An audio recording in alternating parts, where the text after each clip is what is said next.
It's that time of year again where writers set a lofty goal in November and start prepping for it in October, and I plan on doing just that. I don't want to start a new project because I feel like I am so close to finishing my first ever novel and actually seeing it through to the end. So that's what I plan on working on this month and next month. However, the way I plan on prepping for it is by doing two things. One, reading a lot of books in the Gothic genre since I realized that I really want to do a Gothic fantasy book. I talked about that in my last video. And I want to have a draft 2 outline because my outline is terrible, but I'll get more into that later. So in terms of the books I plan on reading this month, I've already started Dracula, so I just want to finish the next half of that. And then I have a list of other books. In no order, I want to read Frankenstein, Strange Case of Dr. Jekyll and Mr. Hyde, Jane Eyre, Wuthering Heights, Rebecca, The Haunting of Hill House, and Mexican Gothic. I have no idea how long those books are, so hopefully I am able to get at least most of those read this month.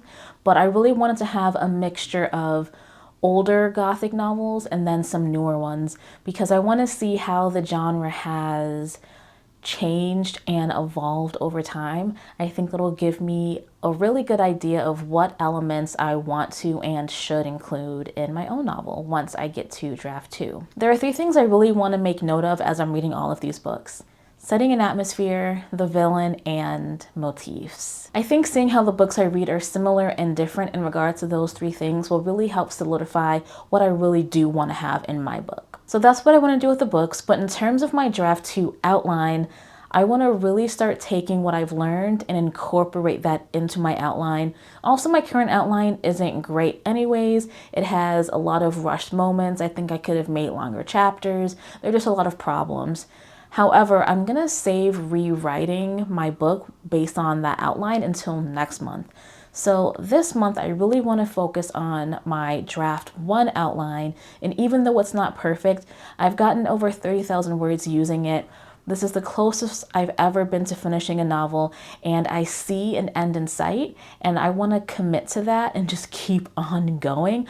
I feel like if I get trapped in this cycle of constantly trying to edit before I finish writing, I'm never gonna finish writing. So I might as well finish up my first draft, continue getting new ideas that could help me with my second draft, and then once I'm done with that first draft, I have something that's complete that I can start revising next month. So I'm kind of hinting that I want to finish my first draft this month. I don't know how likely that is to happen, but I think it'll be a fun challenge to try. I am past the midpoint now, and I don't have much left that needs to happen in this middle section of my book before we get to the end. So it's very likely that I can actually finish my first draft, especially if I keep in mind that my first draft isn't meant to be good writing. It's just meant to get the ideas out, and that's what I'm doing. So I don't care about word count. I just care about getting to the end of the story. And if I do that, I think I can finish at the end of this month. So those are my plans for this month. Read a lot of books that help me understand more about Gothic literature, work on my draft 2 outline to make it really strong, and then finish my first draft so that November I can start working on my second draft. If you're also doing Preptober, what is your goal for November that you're prepping for this month?